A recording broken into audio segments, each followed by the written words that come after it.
right, everybody, what's going on? And welcome to today's edition of SWAC Talk. This is the show we cover the SWAC inside and out. I'm your tour guide around the SWAC Seawells, coming at you. And we are in the home stretch of our 12-team season preview. We are up to team number 10, the Southern University Jaguars. So we'll be done with this long, exhaustive preview series next week.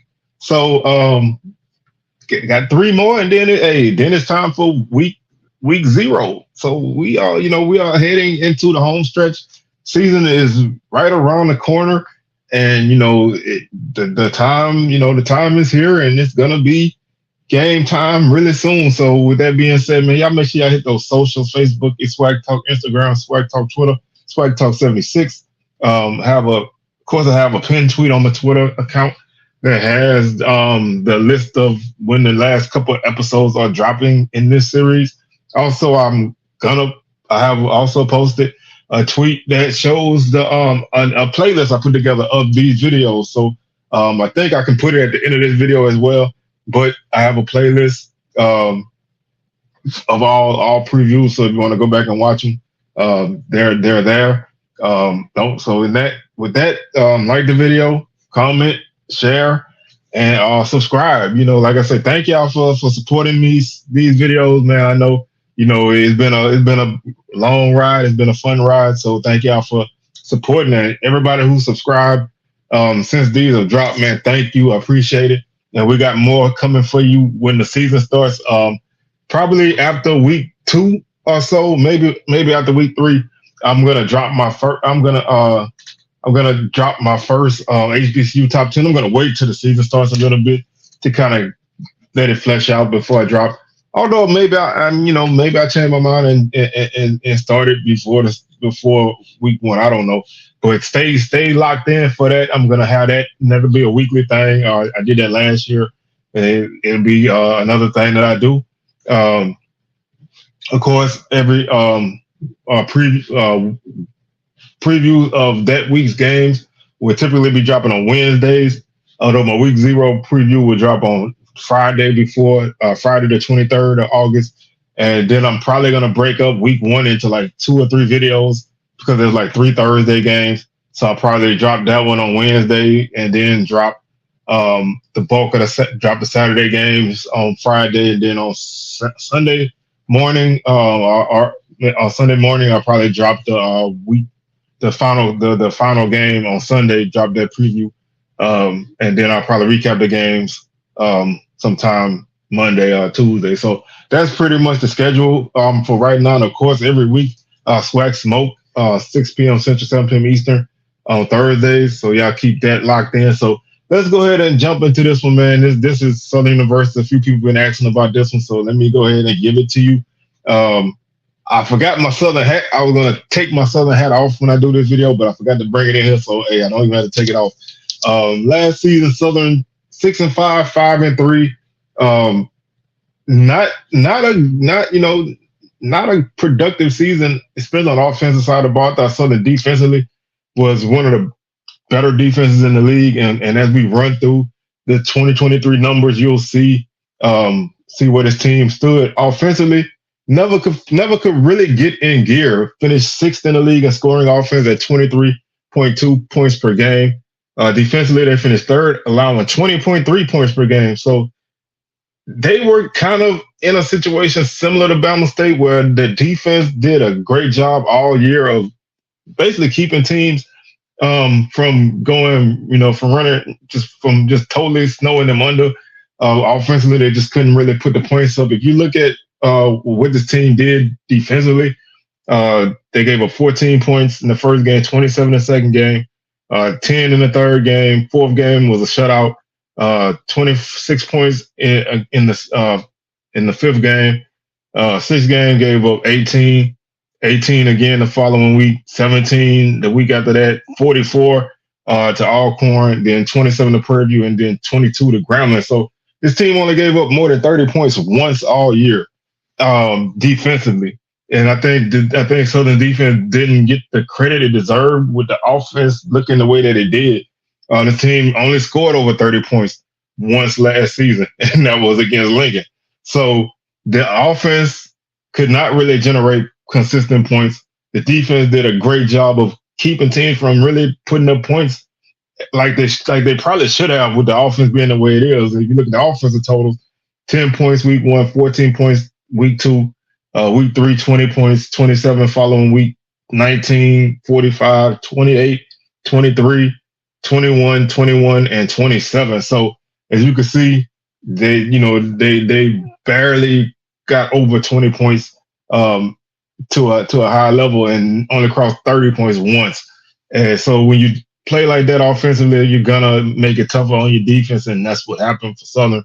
Total offense, they were eighth in the league at 327 and a half yards per game.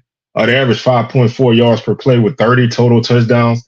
Defensively, they were third at 327.9 yards per game, so that was even. 25 total touchdowns, 4.7 yards per play. Defensively, like I say, defense was pretty solid all year. Yards per play was third fewest in the conference on defense. Rushing offense, this is really what Southern really struggled on offense.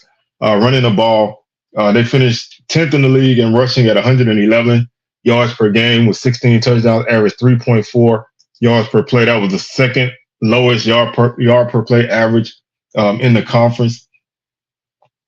Southern's typically a team that no matter what else they can do, they can run the ball. And this past season, that just was never there. Even with one of the better running backs in the league, they still couldn't consistently generate a good run game. And some of that was yardage lost because of sacks, but they just really could not generate a good run game last season. The defense was third against the run at 131 and a half yards per game.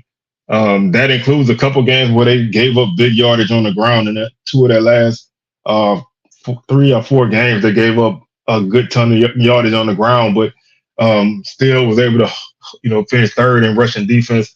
12 touchdowns were allowed. Those were the third fewest, and the opponent's average 3.4 yards per carry, which was the third fewest per carry average for a defense. Passing offense, Southern finished fourth at 215 yards per game, 14 touchdowns and 13 interceptions. Those 13 interceptions tied for the league lead.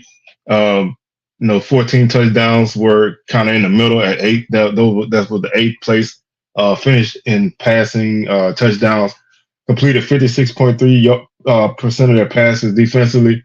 Southern was 5th against the pass at 196.5 yards per game. 13 touchdowns allowed, 7 interceptions. Opponents completed 60.4% of their passes. So if there was any spot that Southern really kind of struggled on defense, was against the pass, especially on third down. Opponents always seem to get that timely third down conversion against Southern and kind of keep things going, but Southern always still found a way to get the stop on defense. When you look at the return game, Southern was 10th in kickoff returns at 16.7 yards per return and 5th in punt returns at 13 yards per punt return. Kicking game, Southern was very solid in the kicking game. In kickoffs, they were 6th with a 39.2 net average. They averaged 58.4 yards per kickoff on the season, which was the second highest number. They had 24 touchbacks, which was also the second highest. Field goals, Southern finished 4th at 7 of 11 for 63%. Extra points, they were 10th at 30 of 33 for 90%. Punting, Southern was second in net punting. They were second they led the league in net punting average at 38.8 yards per punt. They averaged 43.6 yards per punt, which also led the league, and they allowed 3.6 yards per punt return, which was the 5th highest number. But the special teams, especially the kicking game, was Southern's bread and butter. A punter like Ruben Beauplan was a weapon for this team. He was a guy that could, really bail Southern out of bad field position and consistently flip the field. Even when the offense didn't pick up a first down in the second half, opponents still had to kind of put together drives to score. So they that was a weapon that sometimes you don't you don't look fondly on that kind of stuff, but that was a very vital weapon and probably one of the reasons why the team even was a 6-win team. They were 11th in sacks allowed at 37. Again, offensive line was not they were not consistent last season. They didn't really have a great physicality, and they really struggled. And some of those sacks were on the quarterback as well. Kind of holding the ball too long, making bad decisions. But 37 sacks is a lot. That's the only two teams had more were Valley and Pine Bluff, and those were two teams that combined for 3 wins. So you're a team who was battling for the division, and you gave up 37 sacks. That's just not going to cut it for you. Defensively, they were fourth with 29 sacks. Again, defensive line generated a lot of pressure. They kept pressure on quarterbacks pretty much all season, and that really helped the defense. Interceptions, they were ninth with 7.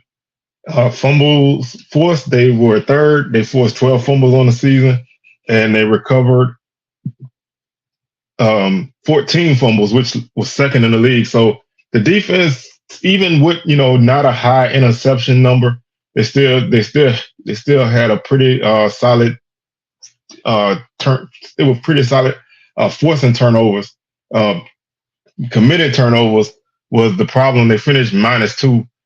Which is not bad, but when you're a team battling for divisions and you consider yourself a contender, you should never really be negative in the turnover ratio. And so that when you throw 13 interceptions, you're shooting yourself in the foot a lot. Third down conversion rate, Southern was ninth at 31.6%. Again, all the teams worst were teams who had losing records. And that just showed the offense just could not move the ball. They were a boom or bust offense. Lots of long touchdowns. I think they had a 96-yarder. They had a couple 60-yard runs, 40-yard runs, 50-yard runs. Big passes down the field, but they couldn't really drive the ball down the field. And that 31% on third down shows that defensively they were ninth at 37.2%. Again, gave up some big third downs, here and there, and just, really couldn't get off the field. But some kind of way they still managed to get off the field. It was really weird. They were 8th in fourth down conversion rate at 42.9%. They went for it 28 times, which was the most in the league. So they really were aggressive on fourth downs and didn't really convert a lot.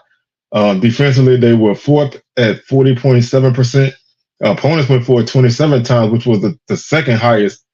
So there were a lot of fourth down attempts in a Southern game between both teams. When you look at penalties, that was a area that Southern really struggled in. They were 10th in penalties with 78.6 yards per game. Penalties committed, they were 4th at 93 penalties on the season. One of the top teams in terms of getting penalized. Last season, opponents committed 68 penalties and for an average of 53.8 yards per game. Red zone offense, 73%, 22 or 30, 11 touchdowns on the ground, 6 passing touchdowns, 5 or 6 on field goals in the red zone. They had 5 turnovers in the red zone, 2 fumbles, 2 interceptions, and 1 turnover on downs. They led the league in red zone defense. Opponents were converted 67% in the red zone, 23 or 34. 15 touchdowns allowed, which was the second fewest in the red zone. 9 rushing touchdowns, 6 passing touchdowns, 8 or 10 on field goals for the opponents. They had 8 turnovers in the red zone, 5 on downs, 2 interceptions, and 1 fumble.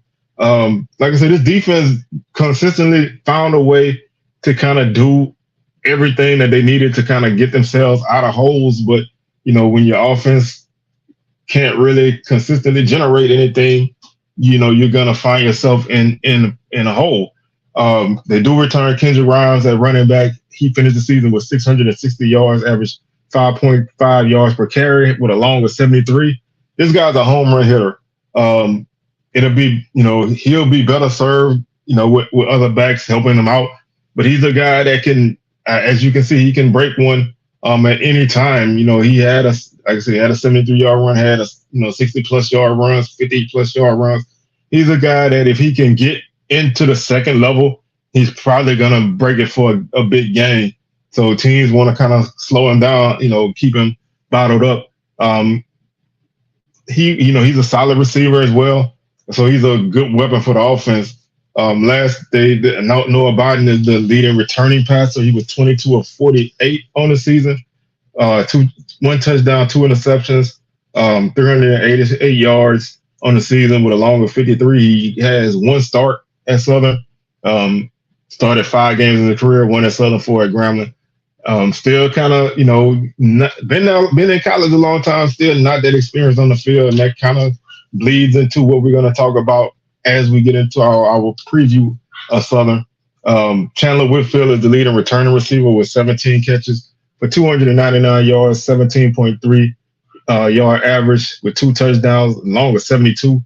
Again, when you look at what this team did through the air, 72-yard pass, 98-yard pass, 42, 44, 50, 38, 42. So this team had a lot of explosive pass plays. So they really generated a lot of big runs, and that really can big passes. And like I said, that's that boom or bust nature. Defensively, Derek Williams is the leading returning tackler. He led the team in tackles last season with 67. Kelby Gibbons is the leader in tackles for loss and sacks. Preseason all-conference preseason defensive player of the year. Guy who has basically been a contributor since the day he stepped on campus. Played a lot his freshman year. Started last season and really blossomed. So this season he's the guy, and so he's gonna generate a lot of attention, and that means that other guys are gonna have to kind of be able to take advantage of that.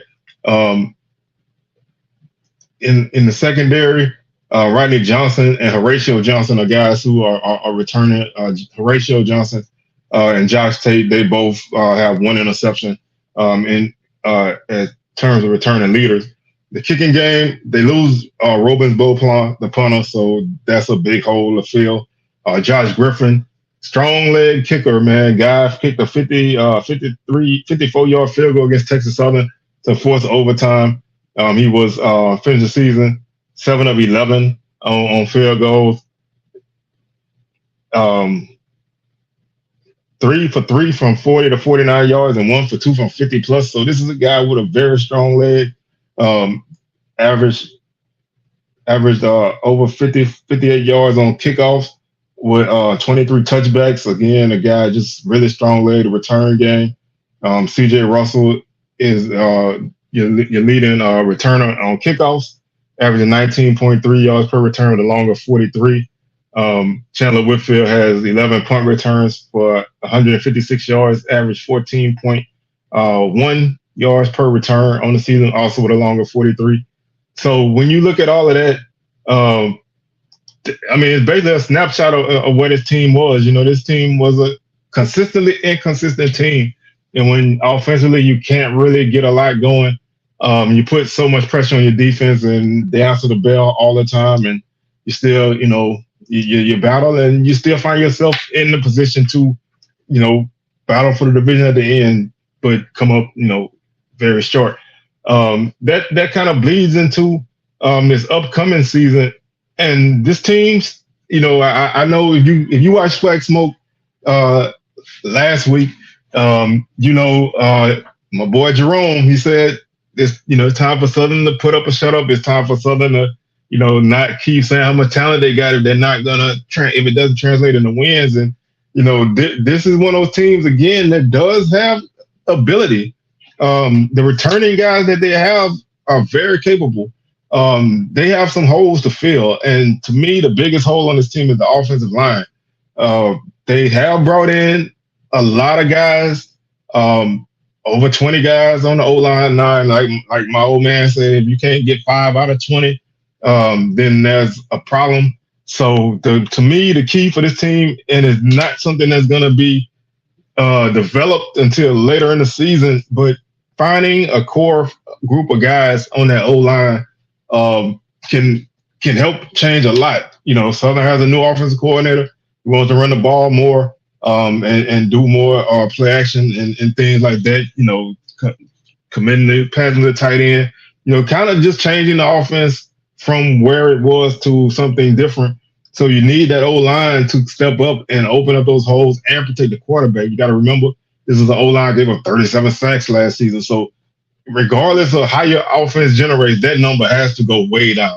Your offense, even if they don't move the ball, your offense cannot allow 37 sacks. That's just a drive killer. They can, it bangs up your quarterback. It's just not a good, that's not a good thing. So O-line improvement is huge. And then the other offensive question, of course, the question that everybody always has is quarterback. We came out of the spring with a three-guy battle: Noah Biden, Xavier T-Set, and Jalen Woods. Now there's a fourth guy. So Angelo Izard, who's from Southern Lab, went to Tuskegee, transferred to Southern. I've heard great things about this kid. So now you have an extra guy in the battle that muddies things up. I know they're looking to maybe have an answer at that spot by the end of the second scrimmage on August 17th. Whoever starts doesn't really have a lot of experience. Noah Biden's been in college a long time, only has started 5 games. He played in a few more other than that in mop-up duty, but not a lot of experience. So if a younger guy gets the job, you got a guy who has no college snaps, and that's gonna always affect the way your offense plays, especially early. You got to give guys time to build chemistry with their receivers and the O line. You just gotta really watch a guy grow up on the field, which means you're gonna probably see a guy make some mistakes here and there. But if you commit to one of the younger guys, then that means that you probably are going to be set for the future if he pans out. So that's that's one of those feast or famine type of things. You could have a guy come in as a young guy and do well, or you could have a young guy come in and struggle. Whatever happens, you have to be committed to giving other people a shot. If I'm not saying guys need to be on short leashes, but you need to have guys ready in the wings in case something doesn't work out. And that was a big issue with Southern last season offensively. So if that can be changed, then I think that can help this team go a long way. Running game if the O-line can improve, the running game will be a strength on his team. You have Kendrick Grimes, who is an explosive back. Kobe Dillon's coming back from injury, had a great freshman season in 2021. Set the single game rushing yardage mark for Southern with over 230 yards against Pine Bluff. And CJ Russell's another guy who's been around a long time, guy who can probably do a lot of dirty work for you. I think that's a nice balance of backs. You got a guy like Russell who can kind of do the dirty work, do the short yardage work. You got a guy like Dillon who can be a every down type of guy. And then you have a Kendrick Grimes who can be your home run hitter. And if he doesn't have to really do the bulk of the work, he can split his carries, then his explosiveness is even bigger weapon, So that all depends on the offensive line. The receiving core, there's a lot of guys there, and they brought in some new guys. Of course, one of the names a lot of people have been talking about is Quay Davis from Jackson State and Texas Southern and FAMU. He's a guy who, generates a lot of excitement from people. So, it's time to see him produce. He hasn't really put up, great numbers anywhere. So, he come into an offense that doesn't really have a lot in terms of go-to guys. So maybe, the opportunity is there. The Travion Brown's another guy from North Texas who is kind of building up some attention for Southern. Darren Morris is a young guy. Got great speed, good hands. I think he's gonna have. I think if I had to pick a guy who was gonna have a breakout season this season at receiver, I would pick him. I think he's a guy who has the ability to do it. He has pretty good size, pretty good speed, and he's shown that he's already can make big plays. Can he be consistent? That's going to be the key for him. So I think there's weapons there, and like I said, it all boils down to quarterback and offensive line. Those spots can grow and contribute. Then this team is gonna be solid offensively. Whoever is behind center, they need to cut down on interceptions. 13 interceptions last season is far too many. That's just a drive killer. And so that just, to me, the biggest questions for Southern are on offense. Defensively, I think this team, they do have some holes to fill in the secondary, but I think a guy like Horatio Johnson's been waiting his turn. He's been pretty solid in the times that he's played. So I think he's ready to step into that role. Rodney Johnson at cornerback, I think he has one side locked down. And then you just, you're trying to find a couple other guys to fill those spots. There's some talent in the secondary. They just, haven't really got the starting experience. So they're gonna be able to work behind a solid defensive line.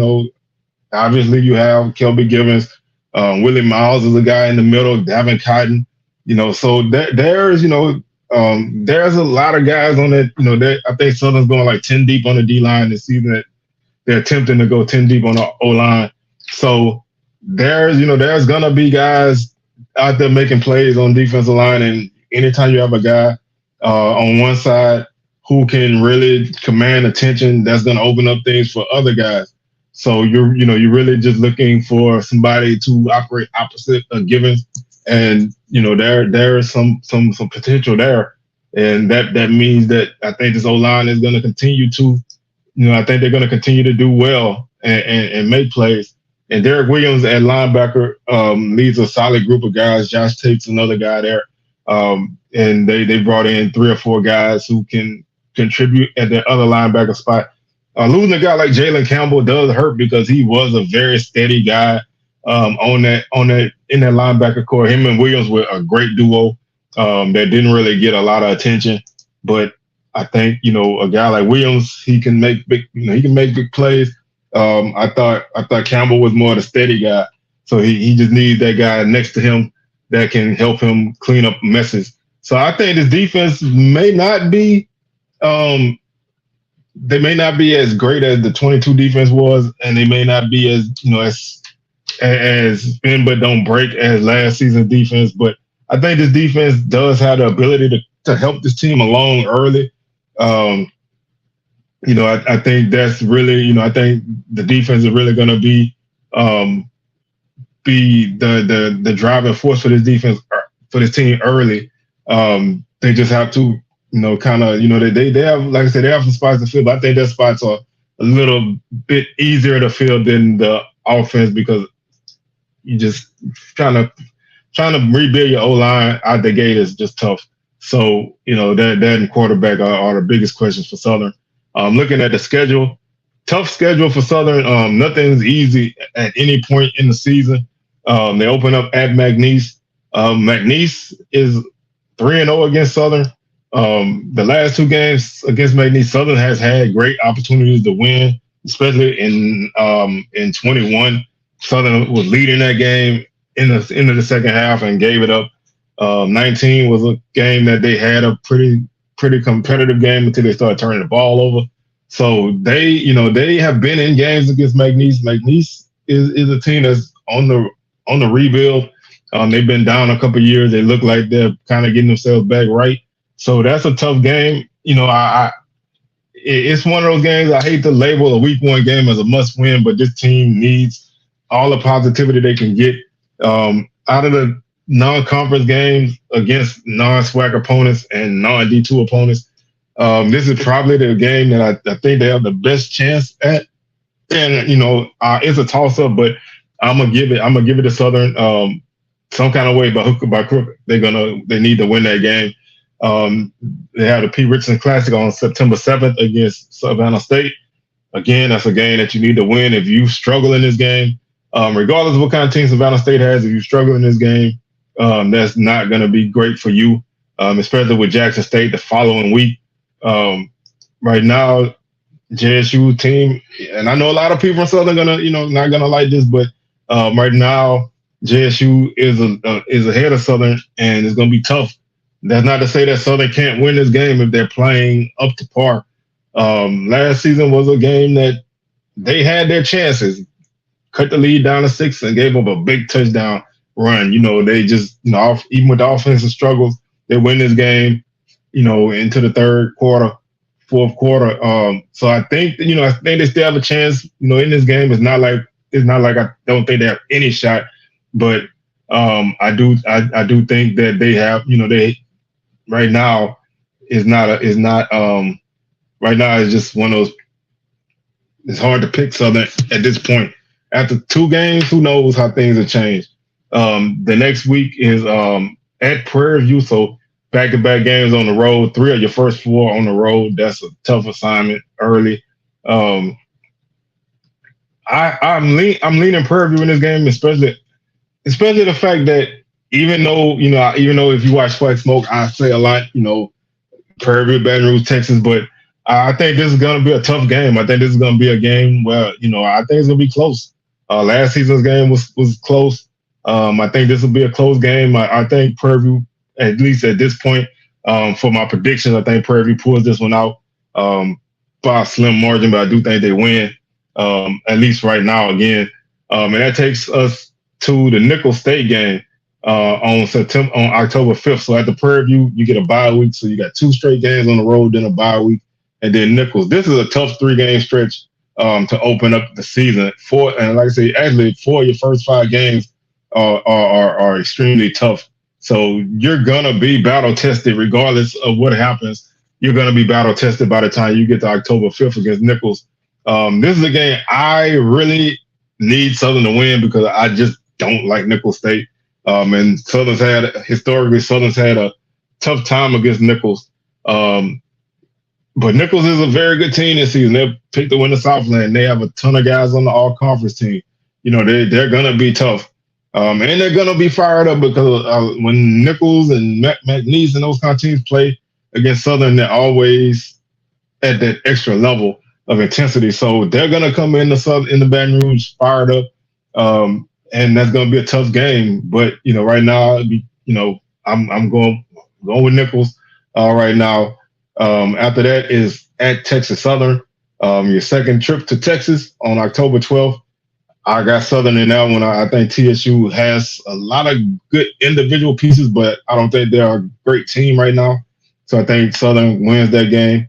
And that leads to a big homecoming game against Alcorn. Alcorn's my pick to win the West. So I Southern just has a tough time against Alcorn, even though they did beat them 2 times in a row. They totally crumbled against Alcorn last season. Alcorn, I think, like I said, they're my pick to win the West. So I got the Braves in this one. I hate that it's on homecoming, but I got Alcorn in this one. And that leads us to at Florida A&M. And that's on October 26th. Again, that's historically a place that Southern doesn't have a lot of success. Haven't really played there a lot in recent years either. So, there's a big gap in time. I think there's a big gap in time since they played there, consistently, but still, this team doesn't really do well on the road in Tallahassee. Like I said, if you kind of run through it, we played there in 22, lost by 14. Played there in 19, lost basically at the end of the game by 6 points. And then other than that, we hadn't played there since 01, which we actually did win. But before that, we lost in 99, we lost in 97, we won in 94. We won in 93. So there's not a lot of trips there, but it's still one of those places that when we do lose there, it's not pretty, and strange things happen. So that's one of those places that you kind of look at and you just don't know. And FAMU has a long winning streak at home. I say all of that to say I'm picking the Rattlers in that one. I think they just I think they just find I think they just find a way to win. And that takes us to November 2nd at Alabama A&M. The Bulldogs are going to be an interesting case at this point. Who knows where they'll be? Will they be? Will they still have their coach by this point? Will they be playing with an interim coach? Will they be playing out the string with a coach on his last legs? Will they be, playing well under this coach and he then renewed vigor? Who knows where they'll be? And they'll be coming off the Magic City Classic. So this is a good chance to catch a team off guard, or it could be a chance, or you could be walking into, a trap. So I do like Southern in this game. I think it's going to be a close game. I like A&M's offense, but I think the defense hasn't caught up with them yet.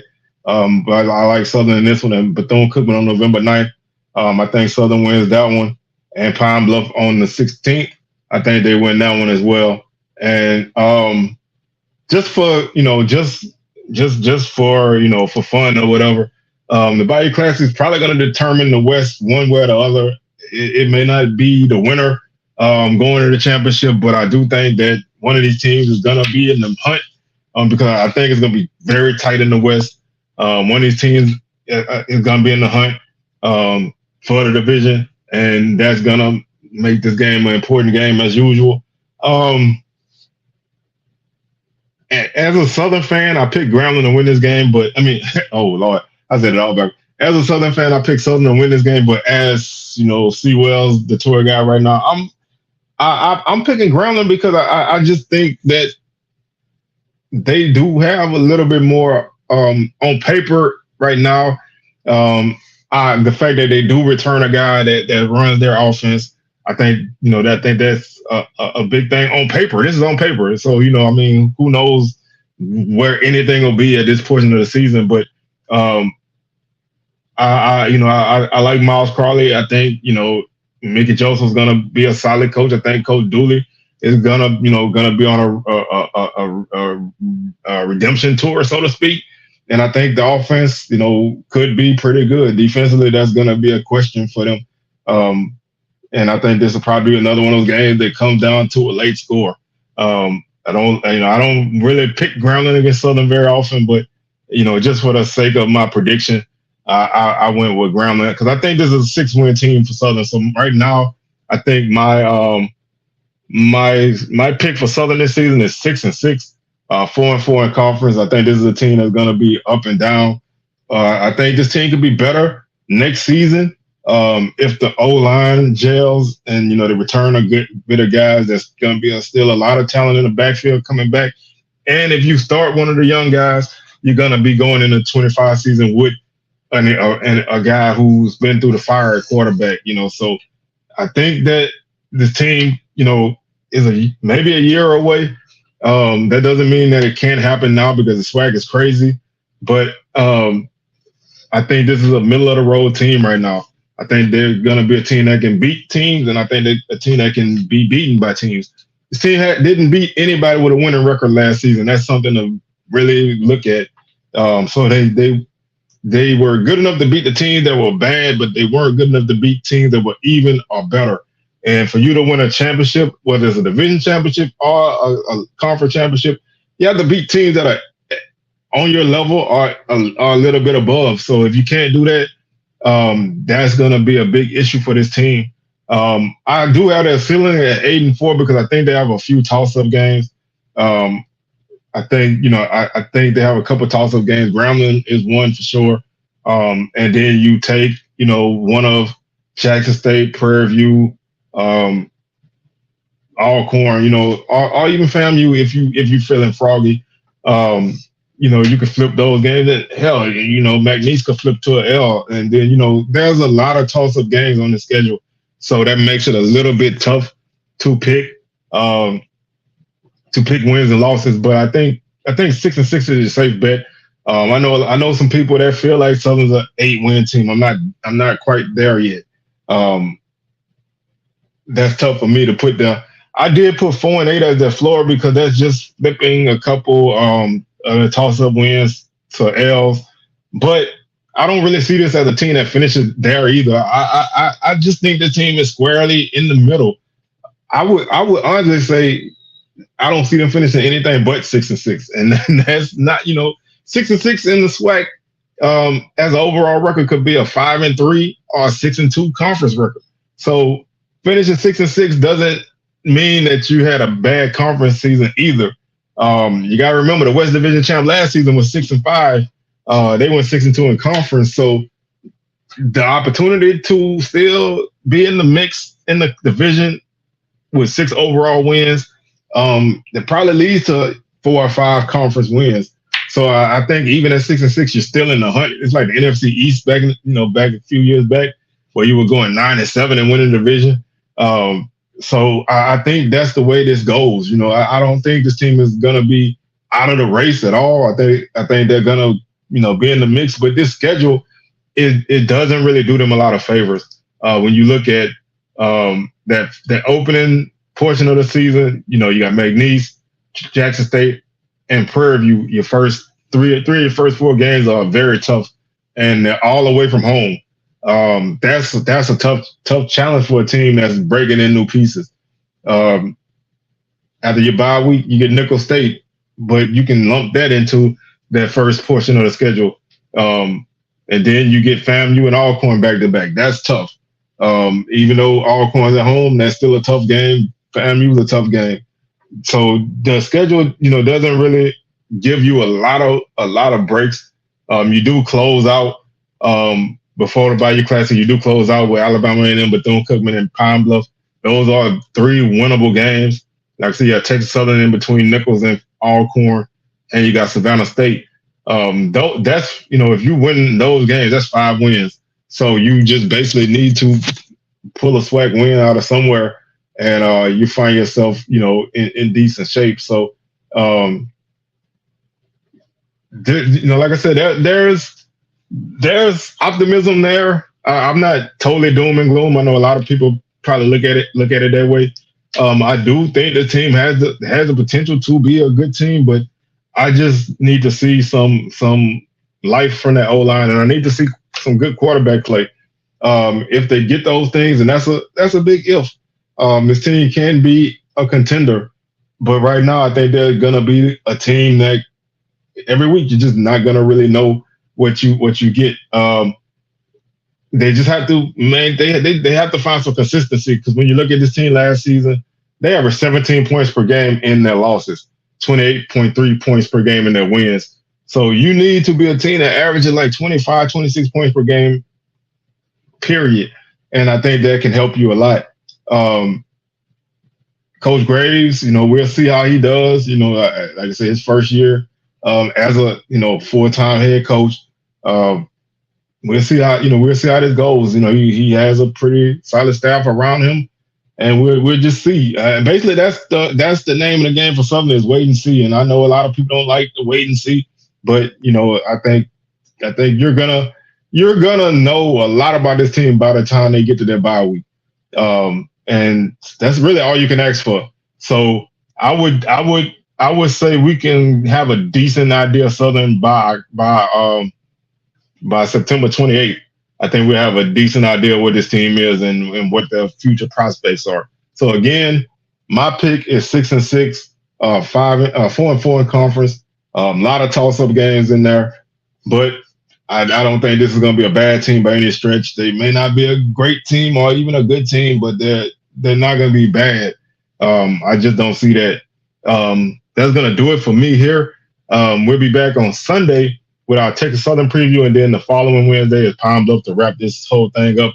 Again, I have a playlist of my previous previews, so you can check that out. A link will be in the description, and I think I'm going to put it on the end of this video, so you can make sure you click it there or wherever. Make sure you save it so you can check that out.